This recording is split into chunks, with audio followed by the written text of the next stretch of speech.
ಇಂದೇ ಡೌನ್ಲೋಡ್ ಮಾಡಿ ಮತ್ತು ನಿಮ್ಮ ನೆಚ್ಚಿನ ಶೋಗಳನ್ನು ಆನಂದಿಸಿ.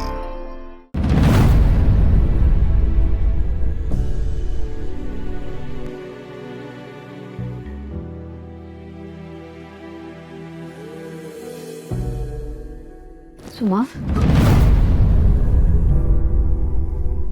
ಏನೂ ಆಗಕ್ಕಿಲ್ಲ ಕಣವಿ. ನಿನ್ನ ಜೊತೆ ನಾನು ಇವನೇ ಕಾಣ್ತೀನೋ. ಬೇಡ ಅಕ್ಕ, ಒಸಿ ತಿನ್ನವಿ.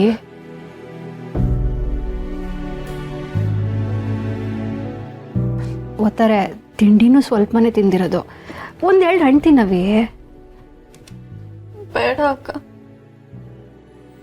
ನಂಗೇನು ತಿನ್ನೋಕ್ಕೂ ಮನ್ಸಾಗ್ತಿಲ್ಲ. ಯಾಕವಿ ಇನ್ನೂ ಅದೇ ಘಟನೆ ಬಗ್ಗೆ ಯೋಚನೆ ಮಾಡ್ತಿದ್ಯಾ? ನಾನು ಎಷ್ಟೇ ಯೋಚನೆ ಮಾಡಬಾರ್ದು ಅಂತ ಅನ್ಕೊಂಡ್ರು ಅದೇ ಕಾಡ್ತಿದೆ.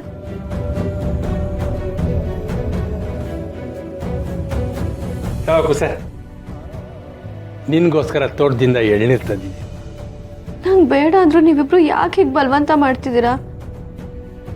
ನೋಡವಿ, ಜೀವನ ಅಂದ್ಮ್ಯಾಕೆ ಏರಿಳಿತ ಇದ್ದೇ ಇರ್ತೈತೆ. ಏನೋ ಒಂದ್ಕಿತ ತೊಂದರೆ ಆಯಿತು ಅಂತ ಅದನ್ನೇ ನೆನೆಸ್ಕೊಂಡು ಒಳ್ಳೆ ಸನ್ಗಳನ್ನ ಕಳ್ಕೋಬಾರ್ದು. ತಿನ್ನೋದು ಉಣ್ಣೋದು ಬಿಟ್ಟರೆ ಎಲ್ಲ ಸರಿ ಹೋಯ್ತದೆ ಕುಸೆ. ಪುಟ್ಟ ಮೀನಿಗೆ ಸುಮಾ ಅಂತ ಯಾಕೆ ಹೆಸರಿಟ್ಟಿರೋದು ಹೇಳು? ಎಲ್ಲದನ್ನೂ ಸೋಲಿಲ್ಲದೆ ಸಾಧಿಸ್ತೀಯ ಅಂತ. ಹೌದು ಕಣವಿ, ಅವನ ಭರವಸೆನೇ ನೀನೇ ಕಂಗಾಲಾಗ್ಬಿಟ್ರೆ ನಮ್ಮ ಕೈ ಕಾಲೇ ಆಡೋಕ್ಕಿಲ್ಲ. ನನಗೂ ಆ ಕಹಿ ಘಟನೆಯಿಂದ ಆಚೆ ಬರಬೇಕು ಅಂತಾನೆ ಆಸೆ ಅಕ್ಕ. ಆದರೆ ಏನು ಮಾಡಲಿ, ನನ್ನಿಂದ ಆಗ್ತಾ ಇಲ್ಲ. ಇಷ್ಟೊತ್ತಿಗೆ ನಾನು ಕೆಲ್ಸಕ್ಕೆ ಹೋಗಿ ವಾಪಸ್ ಬರಬೇಕಿತ್ತು, ಆದರೆ ಮನೆಯಲ್ಲೇ ಕೂರೋ ಹಾಗಾಯಿತು. ನೀನು ಯಾಕವಿ ಮನೆನಾಗೆ ಕೂರಬೇಕು? ಕೈನಾಗೆ ಕೆಲಸ ಐತೆ, ಮನ್ಸಿನಾಗೆ ದುಡಿಯೋ ಛಲ ಐತೆ. ನಾಳೆಯಿಂದ ಕೆಲ್ಸಕ್ಕೆ ಹೋಗೋ. ಕುಸೆ, ಆ ಹುಡುಗನು ನಿನ್ನ ಕೆಲ್ಸಕ್ಕೆ ಸಹಾಯ ಮಾಡೋನಲ್ವಾ? ಎಲ್ಲ ಮರೆತು ಕೆಲಸದ ಕಡೆ ಗಮನ ಕೊಡೋ. ಸಚಿನ್ ಸ್ಯಾನೆ ಒಳ್ಳೆ ಹುಡುಗ ಅಂತ ಅನಿಸ್ತಾ ಇದೆ ಕಣವಿ. ಅವರಪ್ಪ ದಿಮಾಕಿಂದ ಮೆರೆದ್ರು ಮಗ ಸ್ಯಾನೆ ತಾಳ್ಮೆಯಿಂದ ಎಲ್ಲನೂ ಸಂಭಾಳಿಸ್ತಾನೆ. ಆ ಸಚಿನ್ ನಿಂಗೆ ಸಹಾಯ ಮಾಡೋದು ನೋಡಿದ್ರೆ ಅವನ ಪ್ರೀತಿ ದಿಟ ಅನ್ನಿಸ್ತಾ ಇತ್ತು. ಅಪ್ಪ, ಯಾಕೇನೇನೋ ಮಾತಾಡ್ತಾ ಇದ್ದೀರಾ? ನೀವಿಬ್ರು ಪಿರುತಿ ಮಾಡ್ತಿದ್ದು ನಿಜ ತಾನೇ?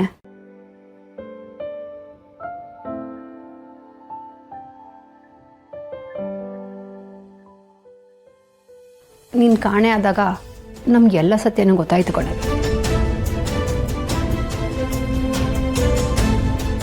ಅಕ್ಕ, ಅದೆಲ್ಲ ಆಗ. ಈಗ ನನ್ನ ಯೋಚನೆ ಬೇರೆ ಇದೆ. ದಯವಿಟ್ಟು ಈ ವಿಷಯವಾಗಿ ಏನು ಮಾತಾಡಬೇಡಿ. ನಂಗೆ ಯಾಕೋ ತುಂಬ ತಲೆ ನೋವ್ತಾ ಇದೆ. ನಾನು ಸ್ವಲ್ಪ ಹೊತ್ತು ಮಲ್ಕೋಬೇಕು. ಅದು ಹಂಗಲ್ಲ ಕಣವಿ.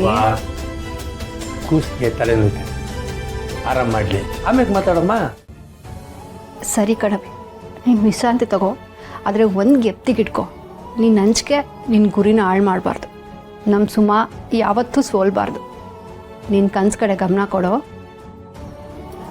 ಅಪ್ಪಯ್ಯ ಬನ್ನಿ. ಬಾ.